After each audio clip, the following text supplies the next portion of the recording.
Hi there, and welcome to the Skylight Books author reading series.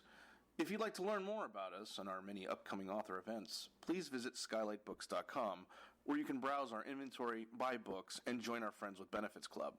You can also follow us on Twitter, Tumblr, and Facebook. To speak to a real live bookseller like me, please call 323-660-1175. Thanks for your support, and enjoy.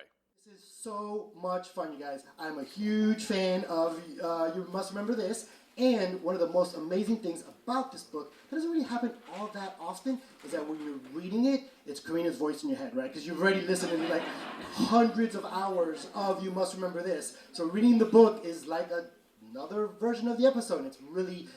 You guys are going to love this, okay? So, without further ado, please allow me to introduce Karina Longworth, the creator, writer, and host of You Must Remember This.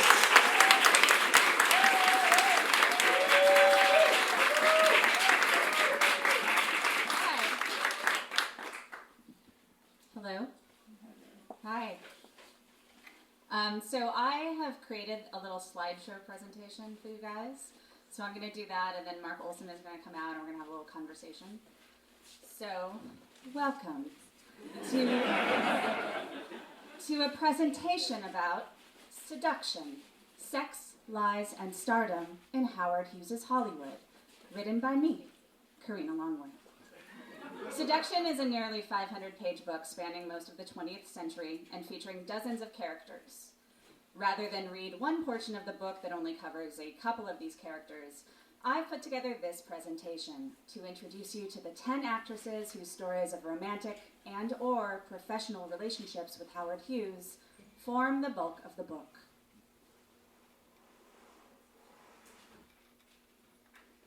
Oh, this is the wrong slide.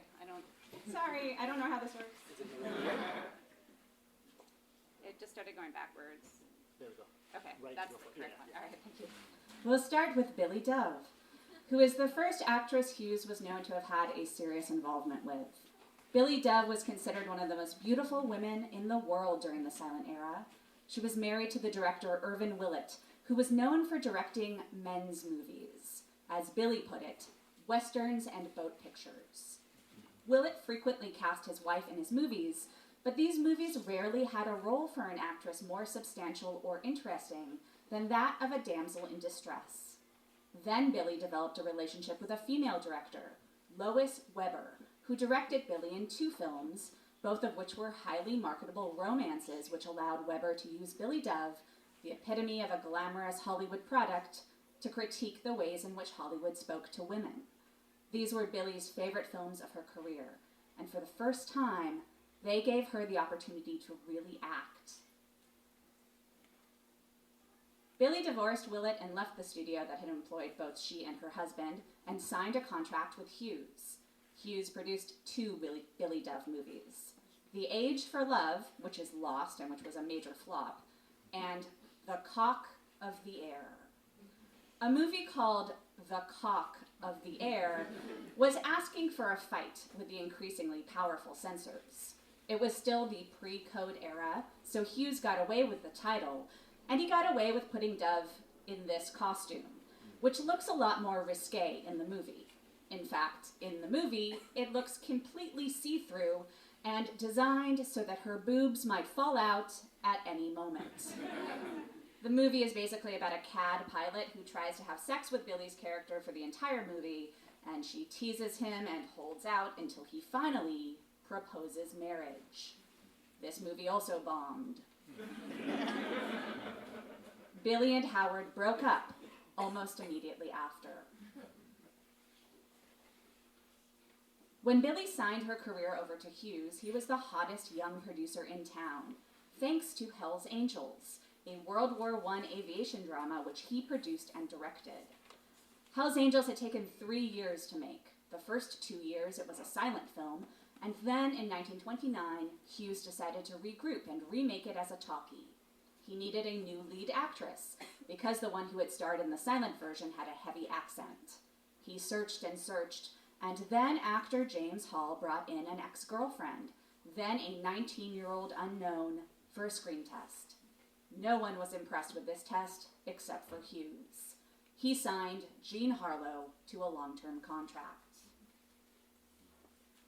Jean Harlow was not an accomplished actress when she made Hell's Angels, but she had a look, and Hughes was smart enough to exploit the aspects of that look that made her unique. Nicknames for stars had been a big thing in the previous decades, and Hughes's publicist, Lincoln Korberg, coined the nickname Platinum Blonde for Harlow. This was helpful in promoting both the new star and the movie she starred in, Hell's Angels, because it combined in one marketing moniker Harlow's sex appeal with a fantasy of wealth and nostalgia for the era of movie star nicknames, which was also roughly the World War I era depicted in the movie. Thus, audiences were instructed to look at Harlow and inspired to think about the apocalyptic hedonism of the war era, which was a fun thing to do during the Depression. Immediately after breaking up with Billie Dove, Hughes began dating Ginger Rogers, and they would be involved off and on until 1940. When they first went out in 1932, Ginger was not yet one half of the superstar dance duo Astaire and Rogers.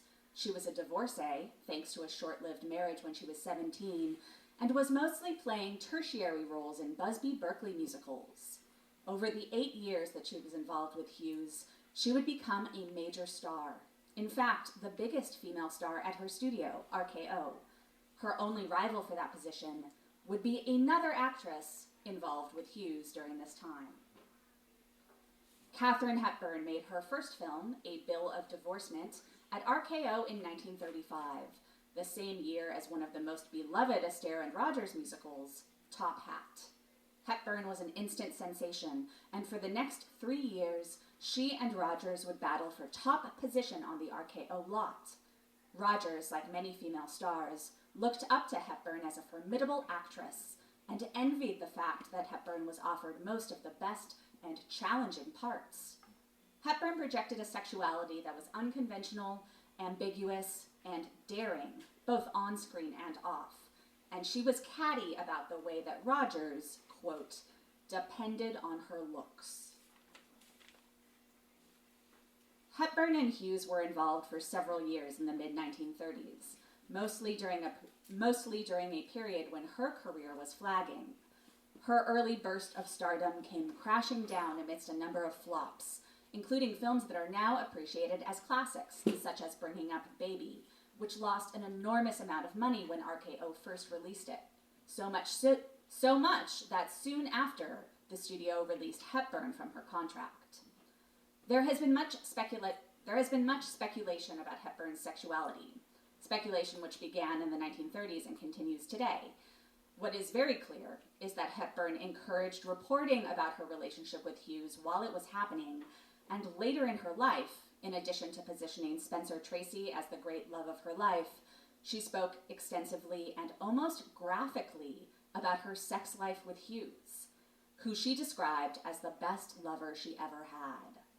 Regardless of what else might have been going on in her life, and to what extent she used Hughes and other male lovers to further her career interests, she was definitely interested in tying part of her legacy to having had hot sex with Howard Hughes. Howard Hughes spent the second half of the 1930s romancing Ginger Rogers and Katharine Hepburn and establishing himself as a record-breaking aviator, but he didn't make any movies. By 1940, feeling that he had lost what name recognition he had once had in Hollywood, he got back into the movie business. Over the next 7 years, he would only produce one finished film, but that would be enough to catapult him back into the spotlight in a big way. It also made a star of this person. Jane Russell was a teenager from the Valley with no movie experience when Howard Hughes cast her in The Outlaw.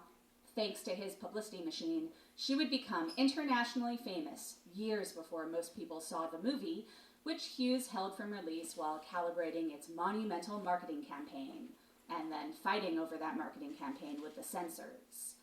Hughes had signed Russell to a personal contract, which made it so that she couldn't make movies for any other producer without his permission, and thus, Jane only appeared in 3 movies through the entirety of the 1940s.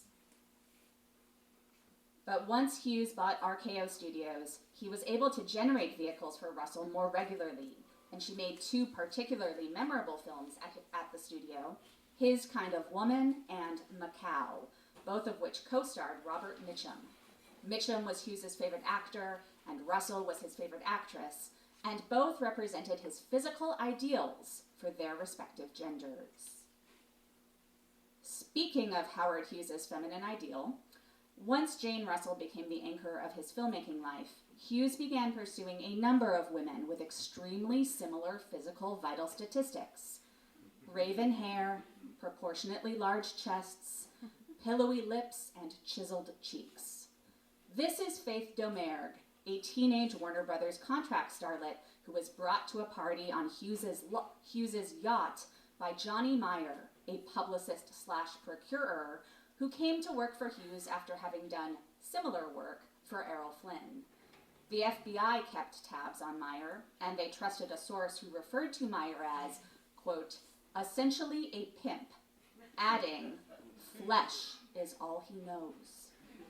A few months after meeting Faith, Hughes proposed to her and she accepted. He also bought her contract from Warner Brothers. He promised Faith they would marry and that he would turn her into a major star, like Jean Harlow before her. Neither of those things happened, in part because Hughes was distracted by so many other brunettes, such as Yvonne DiCarlo, who Hughes saw in her first major film role and then flew from Los Angeles to Vancouver just to meet her. At a nightclub where she was performing, Hughes had Johnny Meyer make the first move. And then there was heiress Gloria Vanderbilt, who would date Hughes for a summer but ultimately marry Hughes's talent scout Pat DiCicco, who was rumored to have had something to do with the suspicious death of his first wife, actress Thelma Todd. Vanderbilt would take 3 husbands after DiCicco, and with the 4th, Wyatt Cooper, she'd have a son named Anderson Cooper. And more or less simultaneously, Hughes was involved with Ava Gardner, who would probably be the wider world's platonic ideal of Howard Hughes's type. The difference between Jane Russell and Ava Gardner, as far as Hughes was concerned, was that Jane Russell did more or less what he wanted her to do. She had to because she was under contract. Hughes was never able to get that kind of power over Ava. He was never able to control her professionally, and after an incident relatively early in their relationship during which he beat her up pretty badly, and then she beat him up even worse, she never trusted him enough to let her guard down around him, even though they did date intermittently from the early 1940s until the mid-1950s. Right after she rejected him for the last time, Gardner starred in The Barefoot Contessa, playing a movie star who was procured for a millionaire in a situation very similar to many stories involving Hughes, particularly the one about Johnny Meyer approaching Yvonne DiCarlo on Hughes's behalf in the Vancouver nightclub. Ava believed the movie was about her and Hughes believed so too, to the extent that he forced writer-director Joe Mankiewicz to make last-minute cuts and changes to voiceover so as to protect Hughes's own image. Finally, the last major Hughes brunette. Jean Peters was a starlet under contract at Fox when Hughes began dating her in 1946. They met the weekend that Hughes test flew an experimental plane he had designed and crashed it into a Beverly Hills neighborhood. Hughes nearly died in that crash. He and Jean Peters would be involved with one another for another 25 years. Peters made a number of interesting films, such as Viva Zapata with Marlon Brando, Niagara with Marilyn Monroe, and Sam Fuller's Pickup on South Street, in which she plays a sometime sex worker with what appears to be a fetish for violence. And then, in 1957, 11 years after they first met, she and Hughes would suddenly elope, and Peters would abruptly retire from the movies. In fact, within a couple of years, the couple had all but fallen off the face of the earth, although, as I detail in the book, it was not a romantic seclusion. By many accounts, they never saw each other after 1966, although they remained married until 1971. Or did they? Were they ever really married after all? After Hughes died, this person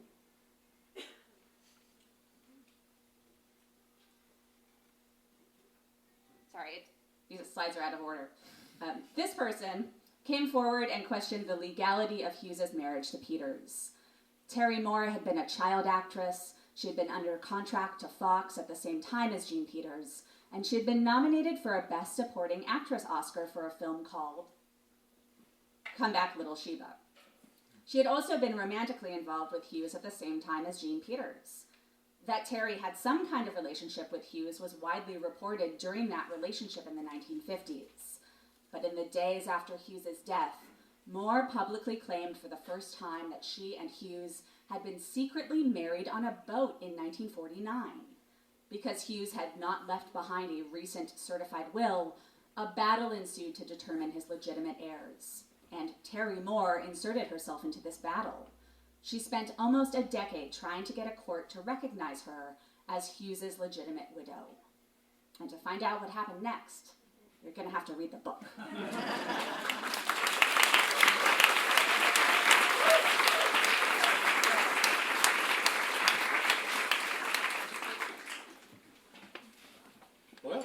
Hello everyone. My name is Mark Olsen. I write about movies for the Los Angeles Times.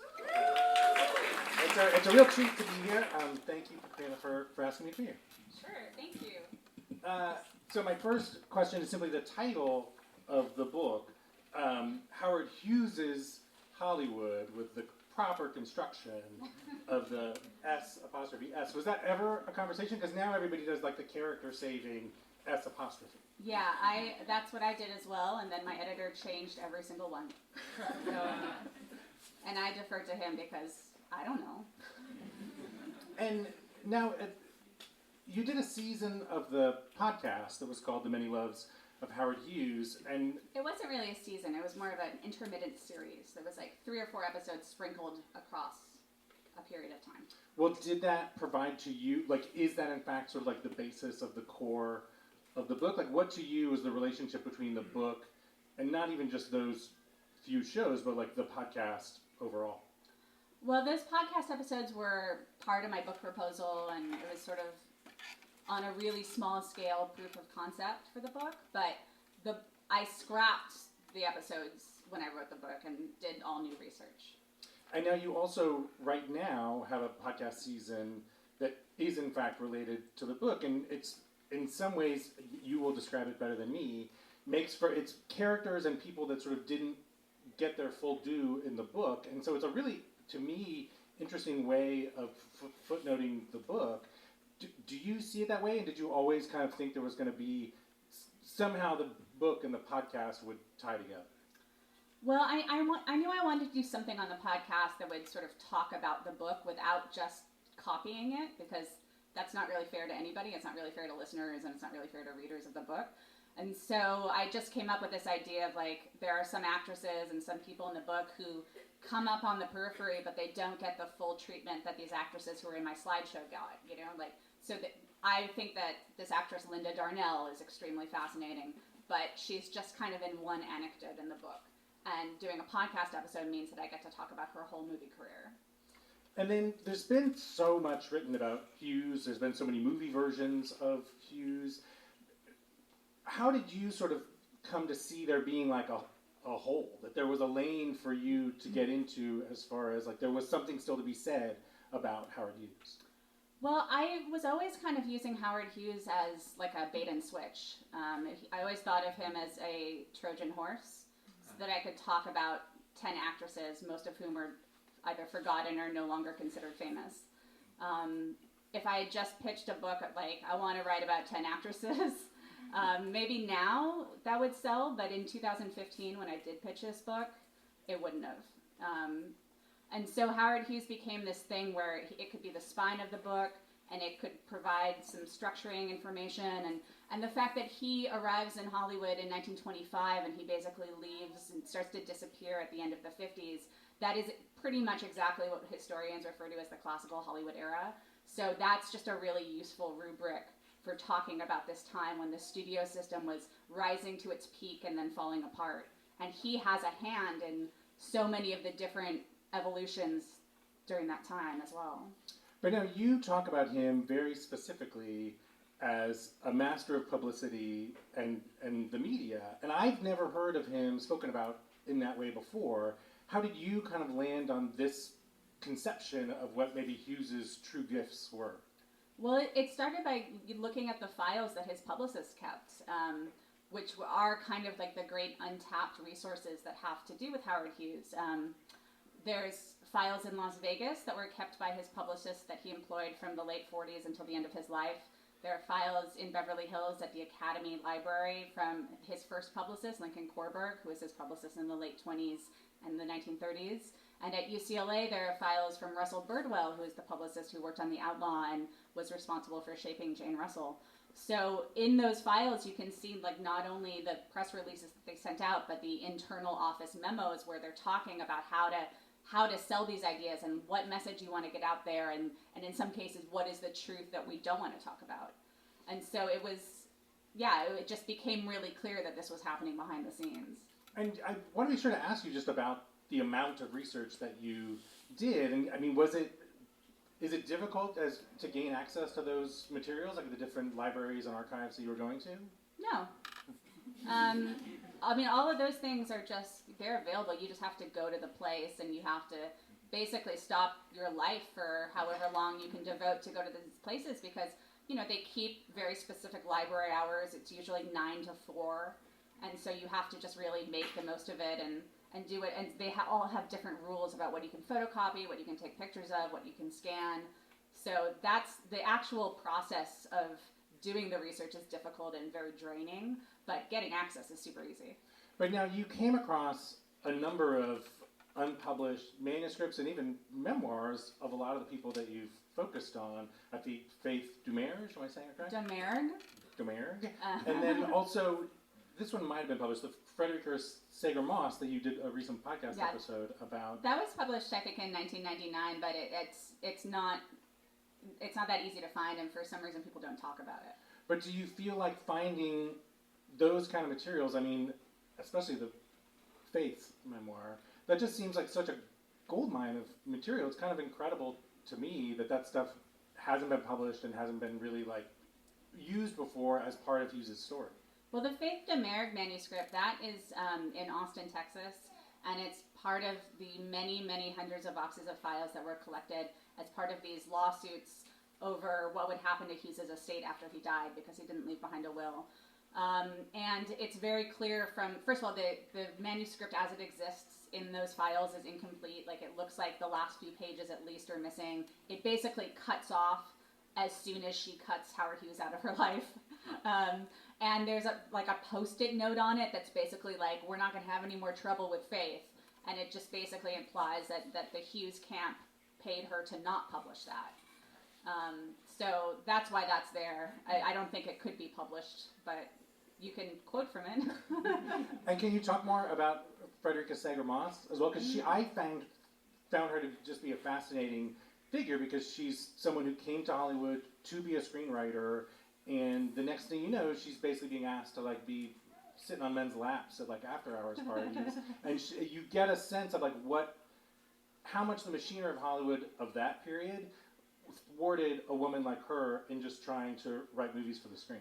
Yeah, I mean, you said a lot about her, but she was a screenwriter who grew up in New York as part of a Russian Jewish family, and when she was, I think, 22 years old, she got the job as the story editor at Universal in New York. And then they really needed her to take this position because 2 men above her had basically flamed out in the position, and she knew how to do the job. So they promised her that if she acted as story editor for a year, which was not a job that involved writing, they would then send her to Hollywood and allow her to write screenplays. And then on day 365, her higher-ups at Universal basically were like, we're not going to hold to that deal. We want you to train your replacement instead. So she quit her job and went out to California by herself to try to become a screenwriter. And she ended up getting a job at MGM. And she wrote, credited or otherwise, movies for Clara Bow and Norma Shearer and I think Claudette Colbert. But her story is really fascinating to me because she had some success, but more than that, she spent 30 years just kind of working and kind of toiling and not amassing very many credits and doing a lot of work that she wasn't credited for and just kind of barely scraping by. And then she went into another line of work. I mean, she just basically around, I think in her late 40s, she just gave up and became an insurance agent and made a lot of money as an insurance agent. And then in 1999, she wrote this memoir about her time in Hollywood, and she ended up living to be 112 years old. And how did you go about basically casting the book? Like, how did you choose those actresses and people that you wanted to focus on? Well, I knew that I wanted to be able to talk about people in enough depth so that we wouldn't be able to talk about like every woman who Howard Hughes probably had sex with or cast in a movie.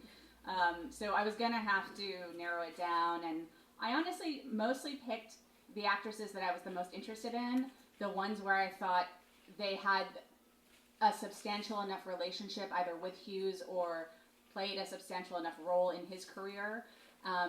In some cases, like I found in doing the research that certain actresses paired well with one another, like Hepburn and Rogers are working at the same studio at the same time that they're both involved with him, and the same with Terry Moore and Jean Peters. But it's basically just like the ones that I was the most interested in, the ones where there was the most to say about, and the ones that would allow me to talk about this long period of time. And now, was it a challenge for you in sort of in writing the book and balancing out the more sort of research-based sections of it? And as you will all discover when you read the book, there are a number of times when you just sort of like sink into a movie and it's like, oh, we're just going to talk about this movie for like a while. And essentially your critical analysis of some of the movies under discussion, was it hard for you to kind of balance those two elements of the book? Did they go together kind of naturally for you? Yeah, it's totally natural. I mean, that's basically what I try to do on the podcast, is I'm doing the research so that I can give you context for the film analysis, so that hopefully you'll go and track down the movies and watch them. And then the book is just basically the same thing. Because just this morning there was published on the website for Entertainment Weekly, a rival publication, a really terrific list of movies that you would suggest that people take a chance to watch as part of the kind of reading the book and the project. And you talk in there about, in that list, about how Hughes was, as a filmmaker, really eccentric. Like, he made these oddball sort of genre mashup movies.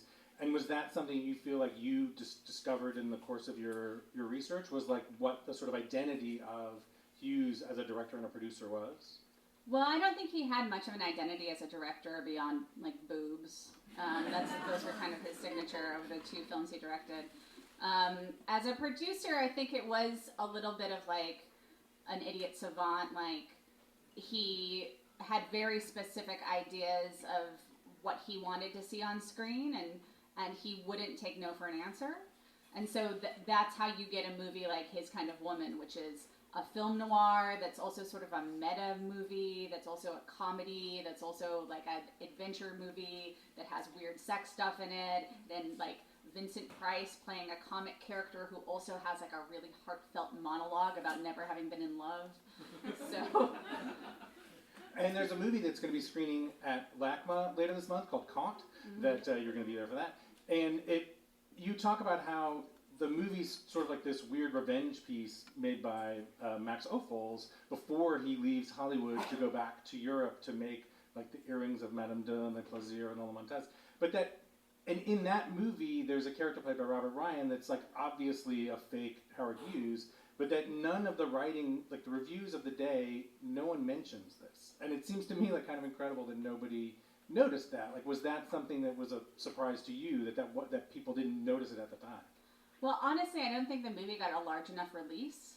If it was released by an independent company, and I don't think it really got a nationwide release. So it wasn't written about in most publications, and I tried to track down reviews of it, and I tried to understand, like, did anybody mention Howard Hughes, and it doesn't seem like they did. The exhibitors that did book the film, like, just found that nobody came to see it, and they pulled it really quickly. I mean, it was kind of a massive disaster. But it is really clear when you watch it now that Robert Ryan is playing Howard Hughes. And now with so many of the women that you're writing about, their relationship to Hughes exists at this very strange intersection of like their personal lives and their professional lives with Hughes. And it seems like that often worked well for him, didn't really work well for the women. And can you talk a little bit about that dynamic? Like the way that, for like Ida Lupino, who I think did not have a particularly romantic relationship for him, that maybe led to one kind of dynamic, but then someone like Ava Gardner, who had this very hot and cold relationship with him, maybe led to a different dynamic. Just that intersection, that for all these women, they existed in both his sort of like personal and professional lives. I'm sorry, I don't really know what the question is. Just in some ways, I mean, it's one of the core ideas of the book is the way that like every one of these women, it's not just that like he was their boss, but he became their friend or confidant or paramour. Like their lives always became much more intertwined. And I don't know if that was a particularly Hughesian thing or like just what you make of the fact that they all had these really complicated relationships with him. He was never just their boss. Yeah. Well, I think he was just Ida Lupino's boss when she was making movies at RKO. I don't know. That's just kind of what the book is about. I'm sorry. I guess I'm just like no. Someone like Faith feeling stupid. Yeah.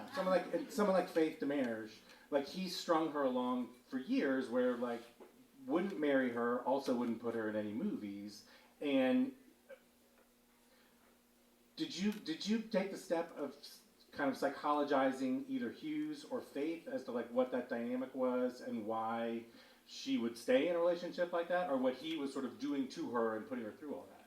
Well, I do think that relationship is a pretty textbook example of what we call gaslighting, where he was telling her that these things that she was perceiving that were clearly happening were not happening. And those things included him being involved with other women while he was involved with her, him not taking her career seriously. She was right about all of these things, and he kept lying to her and saying, you're wrong, you're crazy, you're making stuff up, you're paranoid. And I tried to have empathy for her. She was 16 when they met, 17 when they got engaged, and he bought her contract from Warner Brothers, and he also gave her dad and her grandfather a job and basically was paying off her whole family to be on his side rather than her side, so that when they would have fights, her mother would be like, you must go back to Howard Hughes, you can't leave him. And so I think that she was just in a terrible situation where she did actually try to break things off with him several times, and the only people she could run to were her family, and they were like, no, you gotta go back. So it's a really horrible situation, and she's not like the most accomplished writer, but I found it very moving reading her writing about these experiences. And now throughout the book as well, you write in just this wonderful way about clothes, and like the costumes in particular of Jean Harlow and Jane Russell, and how involved Hughes got with the design of their clothes, the way that they would wear them. Can you talk a little bit about Hughes' relationship to women's clothing? Like, there's just something about the way that you describe it and his interest in it that I found really fascinating. Yeah, I mean, this was kind of like his primary interests were movies, airplanes, golf for a while, but he thought of himself as an inventor, and so obviously that manifested itself quite a bit in the design and construction of airplanes. But there are also a lot of stories of him designing garments for women to wear, even women who were not in movies that he produced. I mean, like Yvonne DiCarlo in her autobiography talks about like this dress that he designed and had made for her that he insisted that she wore on all of their dates, and she just thought it was the ugliest thing, super unflattering, but she like would wear it when he was around because he liked it.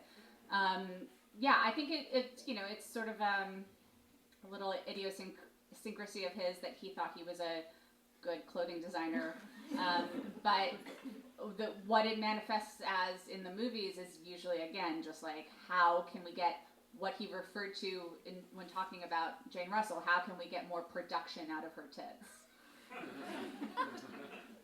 And now, even just now when you were doing your presentation, I did not realize he had a connection to Gloria Vanderbilt, which obviously leads to a connection to Anderson Cooper.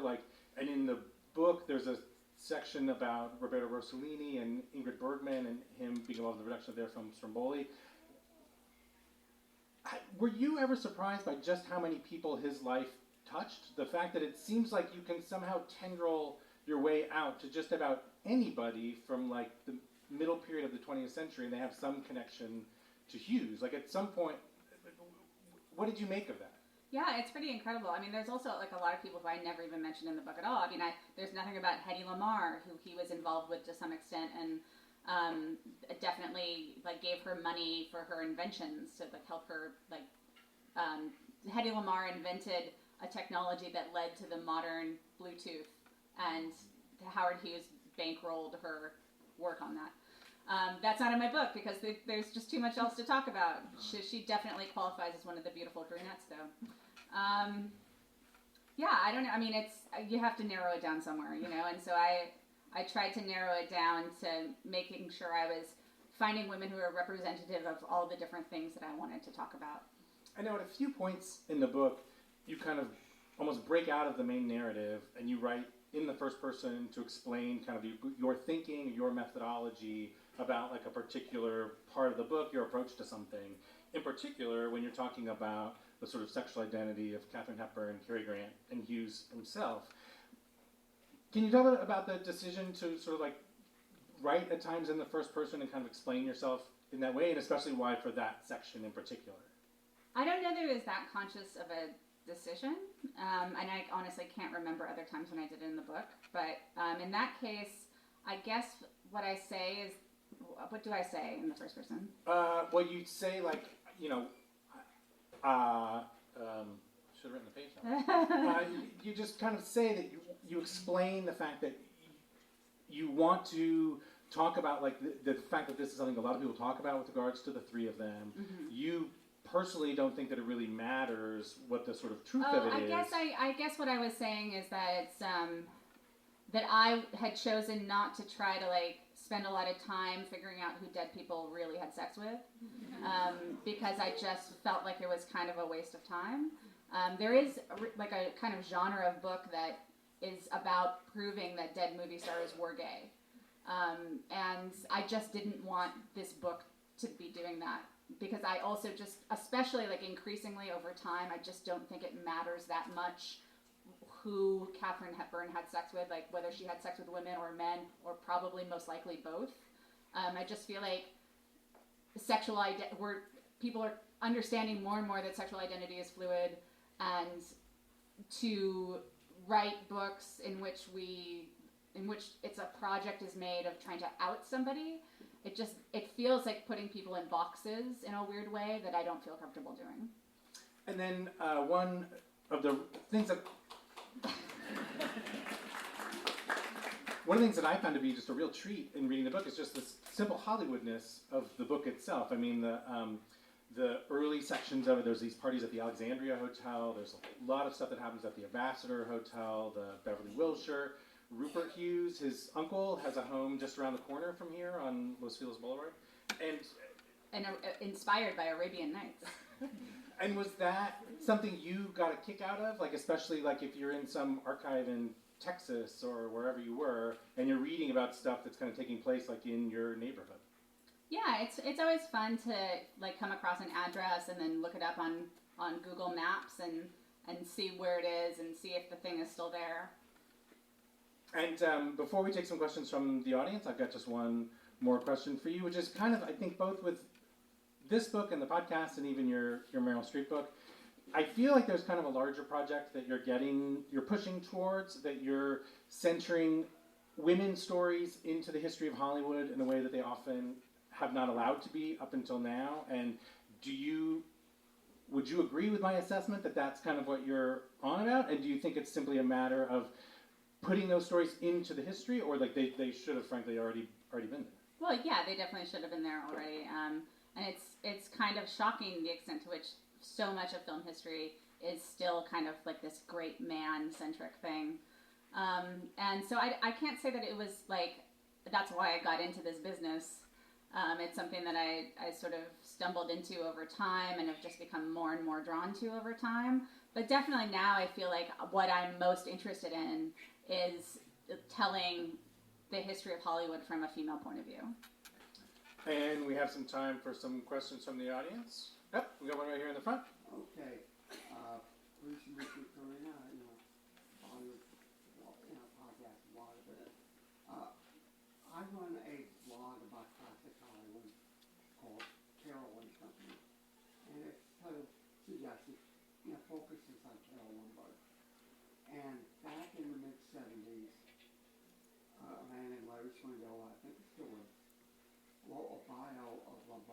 approval, Mhm. and as part of it, he intimates that she lost her virginity to Hughes in her late 20s. However, at the time the book was written, Hughes was still alive, and I think his publisher, fearing a possible cliff maneuvering type incident, had him soft pedal the angle so Hughes himself was not mentioned. But from the descriptions, you could tell it was obviously him. And this would have been at the time when he was looking for a replacement for Greta Nissen as the leading lady of Hell's Angels. Mhm. And I'm just wondering whether you found anything about that. Apparently, any relationship they had was done with the utmost discreetness. Yeah, so. I'll repeat the question. Okay. Did you come across anything in particular about Carol Lombard and her having a relationship with Hughes? I've read that she did, but I mean, I've read it in sources that I wouldn't consider to be primary documents, so I really don't know. Anybody else? Oh, Freddie? Hi, I'm a big fan of your work. You're writing the book so that I'm unable to access your podcast. So I'm really glad you've written the book. Do you have any future ideas for book material that you would like to work on for future projects? And the question has to do with, do you have any future book ideas? I do, but I haven't even told my agent yet, so sorry, I can't talk about them right now. Oh, right there. So kind of adding on to your last question, because right now we are looking at a lot more representation of women, of people of color. So not only in front of the screen, but also behind the scenes. So I was wondering, do you have any plans to write about, let's say, below the line talents, like women women costume designers or even cinematographers? And if so, I was just wondering how easy it is to find materials on those, because there's already a dearth of women workers in Hollywood. And the question has to do with writing about sort of below the line talent, like cinematographers, costume designers, in their role in classic Hollywood. I don't have any specific plans, but I mean, certainly it would be an interesting thing to do. And because I haven't done the research, I don't know how easy it would be. But I mean, one idea that I've had for a project that I've wanted to start for a while, and I've done some research about trying to start it, and I'm not sure what's going to happen with it, but I'd like to do some kind of oral history project trying to get the stories of women who have worked in the film industry before we lose them. And so that project I would specifically try to talk to women. My primary goal would not be to talk to actresses first. It would be to talk to behind the scenes people first. There, yep, right there. I watched a documentary where Ava Gardner evidently took a lot of interest in the crazy Hughes, and I'm just wondering why she would stand by his side so concernedly through his sanity. And the question has to do with Ava Gardner and why she specifically would sort of stand by Hughes as long as she did. I haven't seen that documentary. That's not what I've read. I mean, I know I have seen The Aviator, and the depiction of their relationship in that film doesn't feel very truthful to me. And it's kind of inevitable. I have to ask you: do you have like a favorite movie Hughes? Like, is there one that seems like most accurate to you?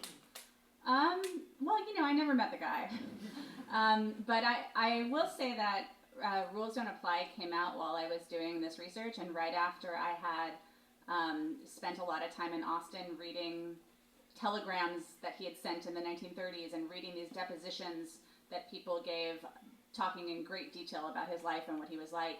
And I think even though Warren Beatty changed that character to make it more like Warren Beatty and to incorporate aspects of who Warren Beatty is today and in the past, he did capture something that I recognized from the Hughes I got to know in my research. Anytime I can hear someone say something positive about Rules Don't Apply, it would be very dear to my heart. That I think that's going to do it for the talking portion of the evening, and now we'll get on to the signing portion of the evening. Thanks for coming, everybody. Thank you, Mark.